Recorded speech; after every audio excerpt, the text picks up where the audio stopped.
সাম্প্রদায়িক শক্তি, কার্মী স্বার্থ সবাই মিলে পার্টিকে পঙ্গু করে দেওয়ার চেষ্টা করেছিল।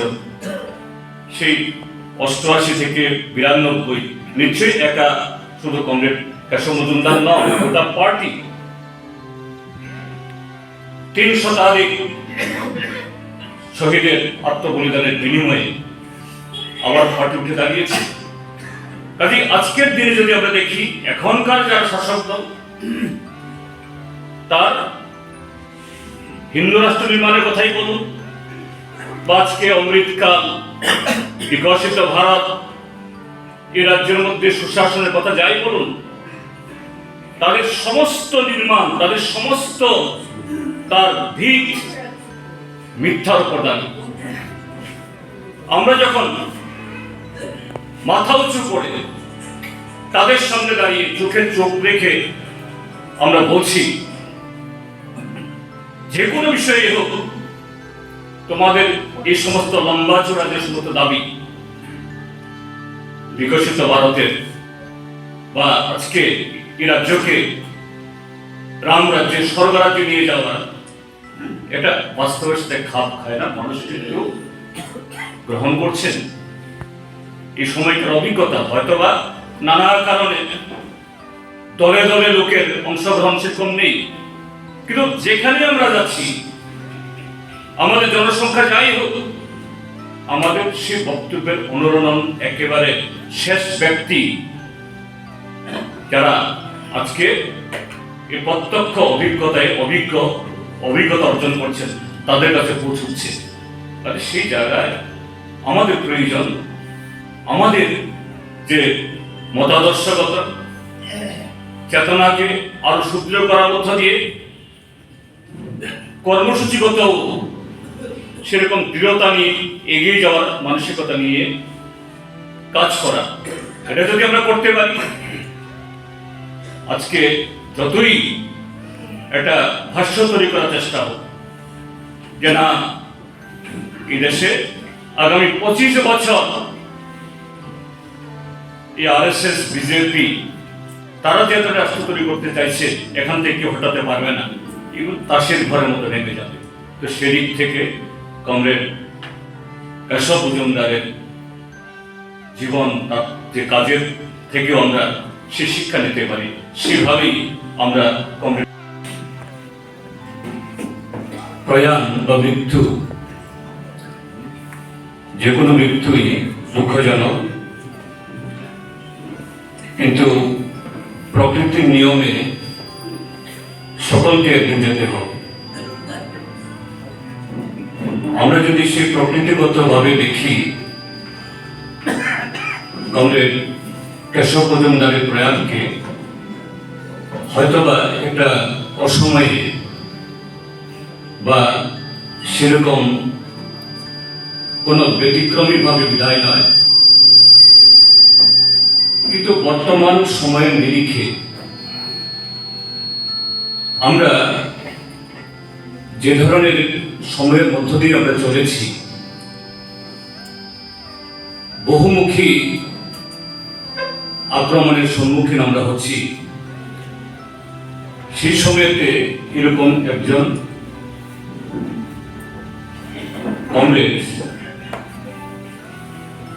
কেশব মজুমদারের মতো, যিনি আমাদের রাজ্যে আমাদের পার্টিকে নির্মাণের ক্ষেত্রে শুধু উদয়পুর মহকুমা না, তৎকালীন গোটা দক্ষিণ ত্রিপুরা জেলাতে সেখানে পার্টি করে তোলার ক্ষেত্রে সেই যুব আন্দোলন থেকে শিক্ষক কর্মচারী আন্দোলন এবং পরবর্তী সময়েতে সংসদীয় কাজের মধ্য দিয়ে আমাদের রাজ্যে পার্টির ভিতকে আরো শক্তিশালী করার দিক থেকে এটা বলা যেতে পারে আমাদের পার্টির জন্য বিশাল একটা অবদান রেখে গেছে। আমরা এই সময়েতে যে ধরনের সময়ের মধ্য দিয়ে আমরা অতিবাহিত হচ্ছি, এই কারণে তার এই মৃত্যু অর্থাৎ অসময়ে চলে যাওয়া, তার সেই বলিষ্ঠ নেতৃত্ব, এরকম সময়েতে কিভাবে পার্টিকে নেতৃত্ব দিতে হবে, সাহস দিতে হবে, পথ দেখাবে, এটা এই মুহূর্তে খুবই প্রয়োজন। আমি আমার ব্যক্তিগত জীবনের অভিজ্ঞতায় তার সাথে যেদিন থেকে আমার পরিচয়, তার কিছু যে খণ্ডচিত্র বা টুকরো ঘটনা দিয়ে আমি তার ভিত্তিটা মাটিটা কিন্তু সেখানে তিনি খুঁজে পেয়েছিলেন, মায়ের ভূমিকা। অফকোর্স বর্ধমানের যে গণতান্ত্রিক আন্দোলন, কমিউনিস্ট আন্দোলন, বামপন্থী আন্দোলন, স্বাধীনতা সংগ্রামে তার যে ভূমিকা, হয়তো পশ্চিমবাংলার মধ্যে প্রথম শ্রেণীর অন্যতম জেলা, স্বাভাবিক কারণে সেটা প্রভাবিত করেছে। সেদিক থেকে মায়ের ছেলের মানে সম্মিলিত উদ্যোগে পার্টির সামনে যখন নানান জটিলতা উপস্থিত হয়েছে, সেই জায়গায় পার্টিকে সাহায্য করার প্রশ্নে গুরুত্বপূর্ণ ভূমিকা তারা সেখানে নিয়েছে। এটা অস্বীকার করার কোনো সুযোগ নেই। এবং এটা ঘটনা, তার মৃত্যুর আগে বছর 3 পর্যন্ত তার পক্ষে পার্টি অফিসে যাওয়া, সক্রিয় ভূমিকা নেওয়া পার্টির কাজে সম্ভব ছিল না। শারীরিকভাবে বাহ্যত দেখলে কেশববাবু ফিট। তার মৃত্যুর অন্তত মাস 4 আগে আমি তার সঙ্গে দেখা করতে গিয়েছিলাম। তিনি রামনগরের 2 রাস্তা মাঝামাঝি একটা বাড়িতে ভাড়া থাকতেন। অ্যাপারেন্টলি ফিজিক্যাল কোনো প্রবলেম নেই, শুধু হচ্ছে তার হাঁটুর প্রবলেম, হাঁটতে পারছেন না, দাঁড়াতে পারছেন না। এই হাঁটু তার দেহের ওজনটা বইতে পারছে না। কিন্তু এখানে অন্য কোনো চিকিৎসা করে এটার থেকে বেরিয়ে আসা যায় কিনা তার পরিবারের লোকরা খুব চেষ্টা করেছে, কিন্তু এখান থেকে বেরিয়ে আসার কোনো সুযোগ ছিল না। এই পরিস্থিতিতে যতদিন পর্যন্ত উদয়পুরে ছিলেন আমাদের কমরেডরা, উদয়পুরে উনি আসতেন না, বাড়িতে যেতেন মাঝে মাঝে, মানে বিষয় নিয়ে কথাবার্তা বলতেন, তার পরামর্শ নিতেন এবং তিনিও খোলা মন নিয়ে তাদেরকে সাহায্য করার চেষ্টা করতেন। আগরতলা আসার পর এটা তার পক্ষে করা সম্ভব ছিল না গত বছর থেকে।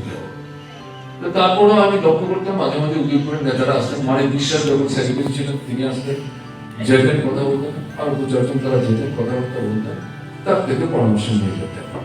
এটা তো কম সাহায্য না, এটার ভিত্তিটা হচ্ছে তার অভিজ্ঞতা এবং উদয়পুরকে জানেন। এদিক থেকে তার জীবৎকালেই তার অনুপস্থিতি উদয়পুরের পার্টি উপলব্ধি করত, তখন উপলব্ধি করত। এখন তো যাও মাঝে মধ্যে কথা বলতে পারতো, সেটা বলার সুযোগটা তারা তাদের হাতছাড়া হয়ে গেল। এটা নিঃসন্দেহে এটা মানে আমাদের জন্য বর্তমান সময়ে এটা তো ক্ষতি লিখিত, অস্বীকার করা যাবে না। তার পরিবারের জন্য, তার ছেলে মেয়ে, পুত্রবধূ, তার অন্যান্য পরিজন, তাদের জন্য ক্ষতি, আমাদের পার্টির জন্য তো নিঃসন্দেহে ক্ষতি। কিন্তু কিছু করার নেই, এটা তো আমাদের ওভারকাম করতে হবে।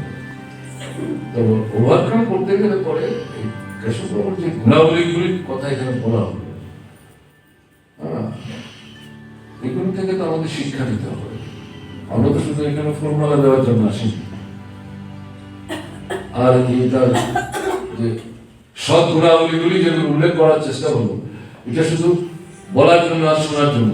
এগুলো কেন বিশেষ করে বলবো, আমাদের কম বয়সের কমরেড যারা পার্টিতে এখন দায়িত্ব নিয়ে কাজকর্ম করার চেষ্টা করছে, এখান থেকে আমাদের কিন্তু সে কারণে মশল আছে এবং এটা শিখে আমাদের মতো করে যদি আমাদের কর্মক্ষেত্রে আমরা কার্যকরী করার চেষ্টা করি, তাহলে কেশববাবুর প্রতি যথার্থ শ্রদ্ধা প্রদর্শন করা সম্ভব হবে। কেশববাবু নিয়মিতভাবে মার্ক্সীয় সাহিত্য চর্চা করতেন। পার্টি ক্লাসটা তিনি খুব বেশি যে নিতেন, এটা নেওয়ার মতো সুযোগ তার কম ছিল। মাস লিডার বলে যেটা হয়ে যায়, কখনো সরকারের ছুটতে হচ্ছে, ক্লাস করার সময় হয়। এবং সেখান থেকে লড়াইয়ের মধ্য দিয়ে কেশববাবু প্রথম সংগঠন শুরু করলেন টিটিএ, যদি আমার ভুল না হয়, বেসরকারি শিক্ষক সমিতি। তখন এটা খুব শক্তিশালী সংগঠন, তার মধ্যে বিভাজন তৈরির চেষ্টা চলছে। সেই জায়গায় রমেশ হাই স্কুলের হেডমাস্টারকে বামপন্থী প্রগতিশীল মনোভাবাপন্ন যারা তাদের শিবিরের মধ্যে অন্তর্ভুক্ত করে আগরতলায় এসে লড়াই করে নেতৃত্ব রাখার ক্ষেত্রে এখানে উনিশ সরকার প্রমুখরা তাদের নেতৃত্বে লড়াই চলছে, একটা গুরুত্বপূর্ণ ভূমিকা নিয়েছে। কিন্তু এটাতে বেশি দিন তার পক্ষে নিজেকে আবদ্ধ রাখা সম্ভব হয়নি। তার তো পরিসরটা, ব্যক্তিটা অনেক বেশি, শুনছিলেন আপনারা। এবং তারপর আস্তে আস্তে তিনি প্রকাশ্যে রাজনীতিতে আসতে শুরু করলেন, গণতান্ত্রিক আন্দোলনে প্রকাশটা আসতে শুরু করলেন, যুব আন্দোলনের মধ্যে নিজেকে যুক্ত করলেন। ছাত্র আন্দোলন তো তার পক্ষে করা সম্ভব ছিল, কিন্তু ছাত্র আন্দোলন সংগঠিত করার ক্ষেত্রে পরোক্ষভাবে যে ভূমিকা নিয়েছেন, আমি আমার জীবনের অভিজ্ঞতার মধ্য দিয়ে তার কিছু খণ্ডচিত্র আপনাদের সামনে উপস্থিত করার মধ্য দিয়ে আপনাদের বুঝতে সাহায্য করার ক্ষেত্রে একটু ভূমিকা নেওয়ার চেষ্টা করছি, নাথিং এলস। তারপরে তো ভোটের রাজনীতি আসলো, তিনি ভোটে দাঁড়ালেন, প্রথমবারের নির্বাচনে হয়তো তিনি জয়যুক্ত হতে পারেননি কাকরাবনে। এরপরে পরপর 7টা নির্বাচনে তিনি জয়যুক্ত হয়েছেন। তারপরেও তাকে আমরা দাঁড়া করাতাম, কিন্তু এটা রিজার্ভ হয়ে গেল। তফসিলের জন্য সংরক্ষিত আসন স্বাভাবিক কারণে তার পক্ষে তো সেখানে দাঁড়ানো সম্ভব ছিল না। এটা একটা অভিজ্ঞতা। এবং তিনি পার্টির উদয়পুর কংগ্রেস সম্পাদক, এবং যেটা এখানে বলা হলো কংগ্রেস জিদের বলার চেষ্টা করেছেন। সুপ্রভূত প্রথম ভাড়া বাড়িতেই থাকতেন, একটার পর একটা বাড়ি বদল করে করে ভাড়া বাড়িতে থাকতেন। অনেক পরে গিয়ে আপনার অমসাগরের পাড়ে বাড়ি তৈরি করেছেন। তো এই বাড়িটা প্রকৃতপক্ষেই পার্টির গেস্ট হাউস বলা যায়, পার্টির ঠিকানাও বলা যায়। এটা কঠিন সময়ে বা স্বাভাবিক সময়ে, কঠিন সময় কি একটা উদাহরণ কমেন্ট জিতেন দেওয়ার চেষ্টা করেছে, আমি বিভিন্ন সময় নিতে চলছি। আমার এখনো মনে আছে জোট সরকারের সময়ে কেশবপুর বাড়িতে পার্টির বিভাগীয় সম্পাদক মন্ডলীর সভা হচ্ছে, আমি উপস্থিত ছিলাম পার্টি রাজ্য কমিটির পক্ষ থেকে।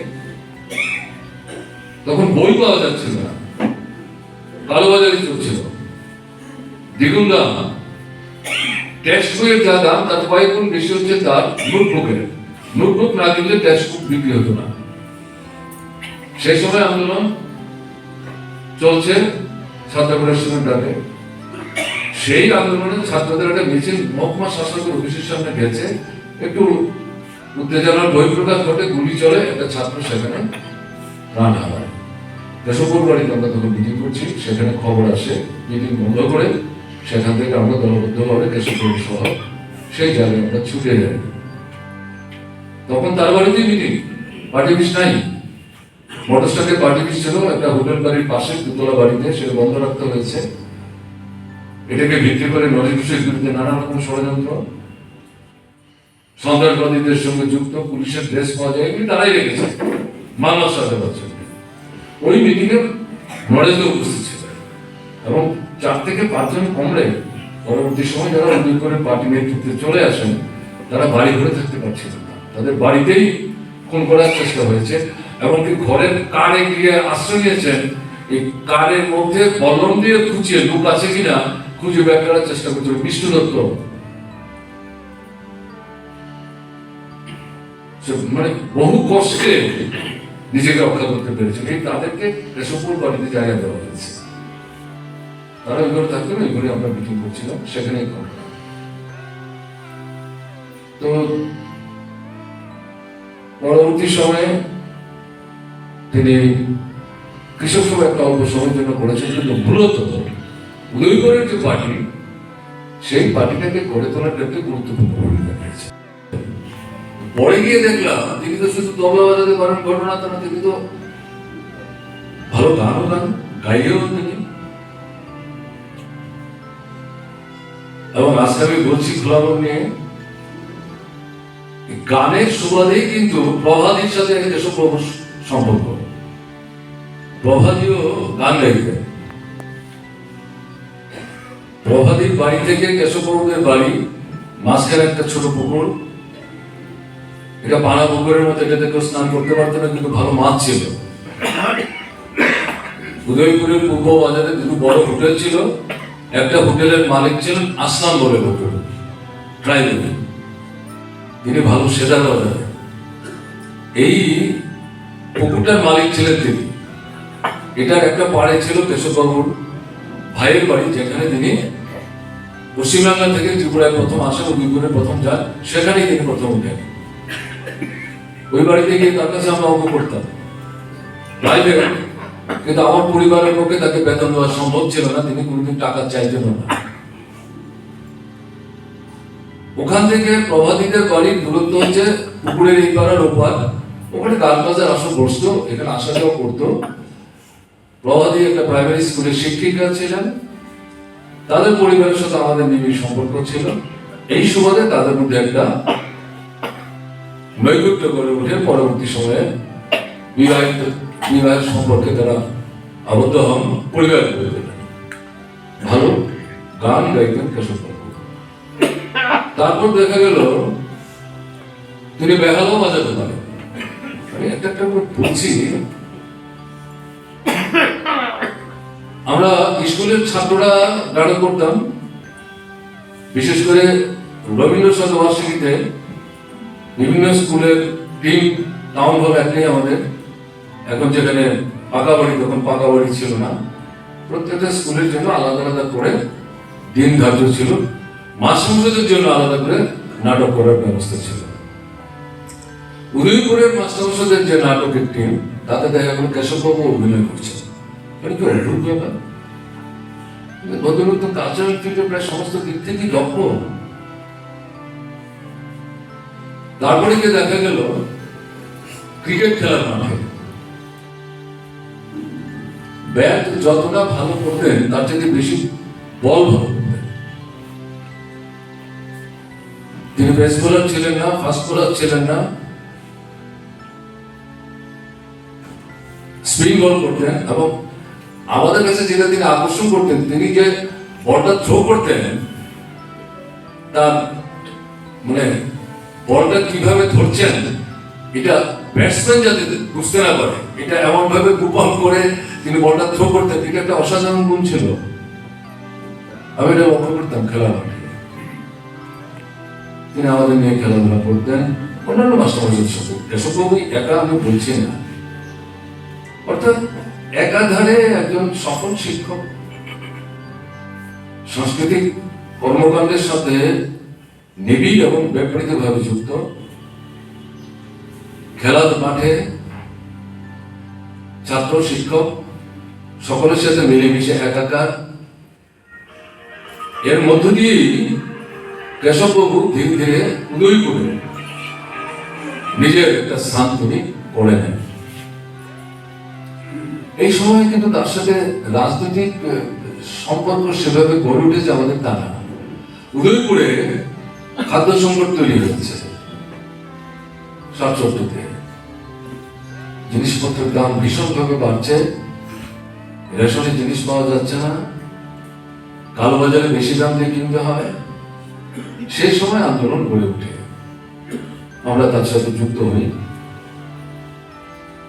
এবং বরেন্দ্র দাস শহীদ হন। সেদিন রোববার ছিল। আমরা বেরোতে পারছি না বাড়ি থেকে। আমার এখনো মনে আছে, উদয়পুরের বাড়ি থেকে সরিয়ে দেওয়ার জন্য মহারানীতে আমরা একই সাথে পড়তাম, কিন্তু মনমোহন দা তার বয়স বেশি, তিনি মাধ্যমিক পাশ করার পর আর কলেজে যাওয়ার চেষ্টা করেননি, শিক্ষকতার চাকরি নেন। তখন শিক্ষকের চাকরি পাওয়া আজকের মতো এত দূর হচ্ছিল না। সেই মনমোহন দা স্কুলের সাথে যে বাড়ি, সেখানে থেকেই তিনি ক্লাস করতেন, শনিবার দিন চলে আসতেন, আবার সোমবার সকালে যেতেন। তার কাছে আমাদেরকে নিয়ে যাওয়ার জন্য এই কেশববাবুরা মিলে 2-3 জন মাস্টারমশাই রমেশ স্কুলের ব্যবস্থা করেন। এটা বুঝতে অসুবিধা হয়নি। কেশব মজুমদারের স্মৃতির প্রতি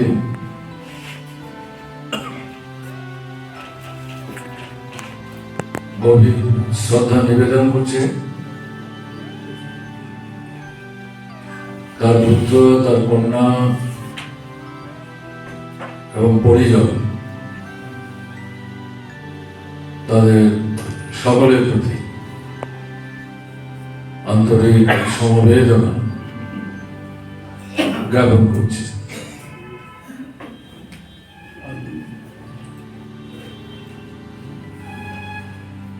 কেশব মজুমদারের সাথে আমার সম্পর্ক ছাত্র এবং শিক্ষক হিসেবে।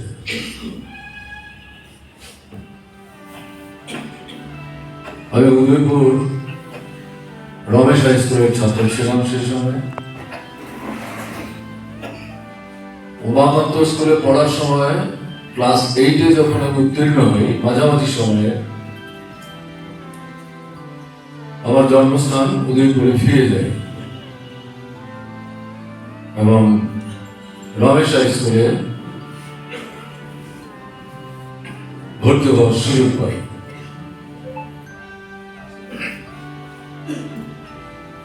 ক্লাস 9-এ যখন উঠি তখন বাণিজ্যের যে সাবজেক্টটা, বিষয়টা, এটা আমাদেরকে বিশেষভাবে পড়ানোর ব্যবস্থা ছিল। কিন্তু আমরা লক্ষ্য করছিলাম আমাদের স্কুলে বাণিজ্যের বিষয় পড়াবার জন্য মাস্টারমশাইদের সংখ্যা কম। সেই সময় আমাদের স্কুলে মহিলা শিক্ষিকা ছিলেন না। এটা সচেতন ভাবে কিনা আমার জানা নেই, কিন্তু তখন কোনো মহিলা শিক্ষিকাকে নুন সেকশনে, মর্নিং সেকশন ছিল, নুন সেকশনে ক্লাস 6 থেকে 10, তখন 11 ক্লাস হয়নি, 12 ক্লাস হয়নি। এরকম সময়ে একজন মাস্টারমশাই, তিনিও প্রায় অনেক আগে, দিলীপ ভট্টাচার্য, তিনি কমার্সের সাবজেক্টগুলো আমাদের পড়িয়ে সাহায্য করার চেষ্টা করতেন। এরকম সময়ে কেশববাবু রমেশ হাই স্কুলে চাকরিতে যোগদান করেন। সবটাই আমি আমার স্মরণ শক্তি থেকে বলার চেষ্টা করছি। বন্ধ ডাকা এবং শুধু বন্ধ না, বলা হলো সেদিন একটা জনসভা হবে। কারা ডাকছেন? কোনো পলিটিক্যাল পার্টি না। এবং আমার এখানে বলতে কোনো সংকোচ নেই। এই যে খাদ্য আন্দোলন, যেটা সারা ত্রিপুরাকে সেদিন দাঁড়িয়ে দিয়েছিল, আজকের দিনের মতো তখনকার প্রচার মাধ্যম শক্তিশালী ছিল না, এবং রেডিও ছিল আর একটা দুটো পত্রিকা বেরোত, সম্ভবত জাগরণ, গণরাজ তখন বেরোতে কিনা আমি বলতে পারছি না। আর এমনিতে বাইরের পত্রিকা যুগান্ত পেতাম। একটা ওষুধের দোকানে গিয়ে সকালবেলা যুগান্ত পত্রিকা পড়ে আসতাম। আর আমাদের স্কুলে প্রেয়ার মিটিংয়ের পর কোনো না কোনো ক্লাসের ছাত্রকে পত্রিকার খবর ক্যাপশন লিখে পাঠ করতে হতো। এটা লেখার জন্য সেখানে যেতাম, যুগান্ত পত্রিকা থেকে নিতাম।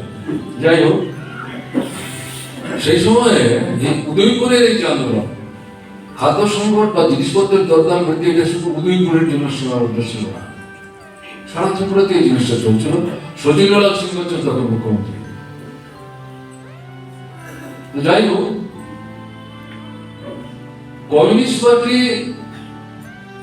উদয়পুরের এই আন্দোলনে তেমন ভাবে কৃতিত্ব দাবি করার মতো অবস্থা ছিল না।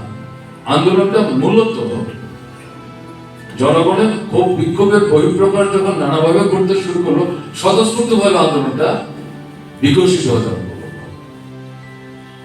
ফলে এই যে বন্ধ ডাকা হলো এই খাদ্য আন্দোলনের কমিটি, এবং সেখানে মজুদ উদ্ধার করে উদয়পুরের ধর্মাশ্রম বলে একটা ছোট ধর্মীয় বাড়ি ছিল সিনেমা হলের পাশে, এই আপনার মজুদ উদ্ধার করে, র্যান্টি মজুদ উদ্ধার করে এখানেই সব জমা রাখা।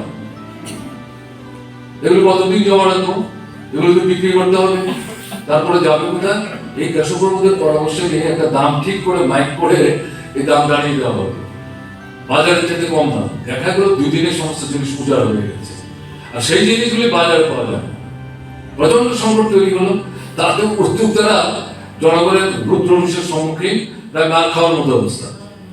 তারা সচেতন এটা করেছে। তাহলে কি করতে হবে? আবার আমাদের পরামর্শ দিয়ে বললো, মাইক দিয়ে তোমরা বলে দাও না, দোকানেরা যে কোনো দামে বিক্রি করুন, আমাদের কোনো আপত্তি নেই, কিন্তু আপনাদের কাছে আমাদের অনুরোধ থাকবে বেশি দাম দয়া করে নেবেন না। মাইকে বলতে হবে। কিন্তু এই আবেদনের সারা দিয়ে দোকানিরা কম দাম দিয়েছেন ঘটনাটা না, বরং দ্বিগুণ দাম নেওয়ার চেষ্টা করেছে। অর্থাৎ আন্দোলনকারীদের বিরুদ্ধে এটা অনেকটা প্রতিশোধমূলক। কিন্তু সাধারণ মানুষ আন্দোলনকারীদের বিরুদ্ধে কোনো রকম নেতিবাচক দৃষ্টিভঙ্গির বহিঃপ্রকাশ ঘটানো। যাই হোক, পর্যায়ক্রমে একটা সময় দিয়ে উদয়পুরে বন্ধ রাখা হলো। টাউন হলের মা, তখন মার একটাই হাতের তালুতে কর্মীদের চেনেন, এলাকা জানেন, সমস্যা জানেন, সেই জায়গায় গুরুত্বপূর্ণ ভূমিকা নেওয়ার চেষ্টা করেছেন। মন্ত্রী হিসেবে তার যে সাফল্য, সেটা তিনি তার দক্ষতার পরিচয় রেখেছেন। প্রত্যেকটা দপ্তরেই তিনি গুরুত্বপূর্ণ ভূমিকা সেখানে পালন করার চেষ্টা করেছেন।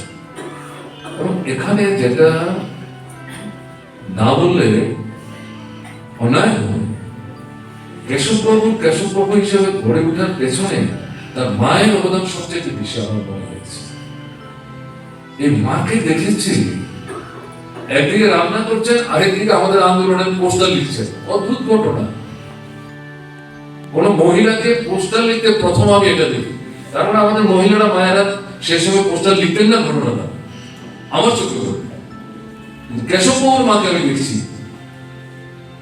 অমরসাগরের পারে সিনেমা হল থেকে নিচের দিকে নিয়ে যাওয়া পথে বা হাতে যে ব্যারিকেডে ভাড়া থাকতেন, মাঝে একটা ঘরে থাকতেন, পাশে একটা রান্নাঘর, সেখানে তিনি রান্না করছেন এবং পোস্টার লিখছেন। আমি তো স্তম্ভিত হয়ে গেছি।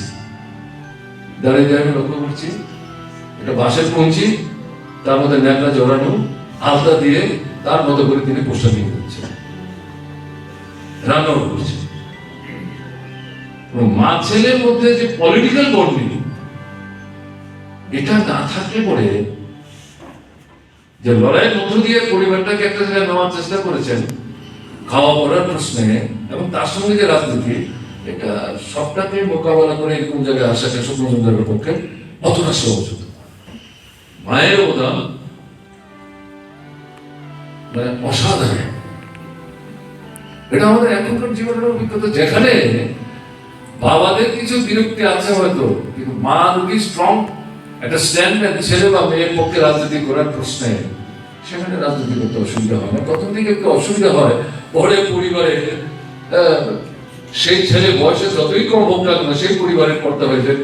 বসে আছেন বাদল,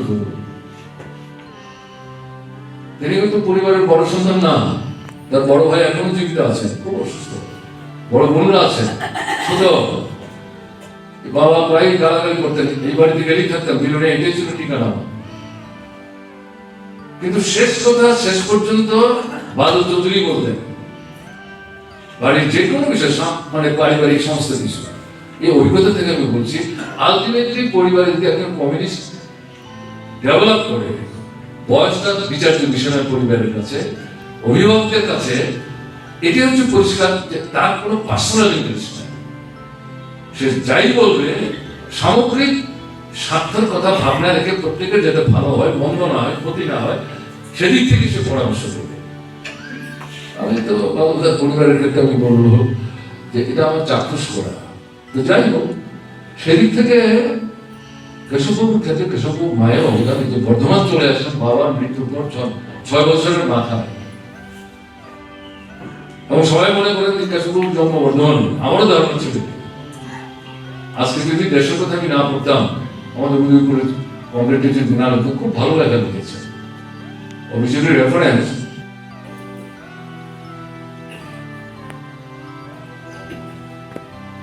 আমরা যেটা লক্ষ্য করেছি, তিনি শুধু শিক্ষকই ছিলেন না, শিক্ষক হিসেবে তো শুরুতেই অল্প সময়ের ব্যবধানে ছাত্রদের মধ্যে গ্রহণযোগ্যতা অর্জন করেছিলেন।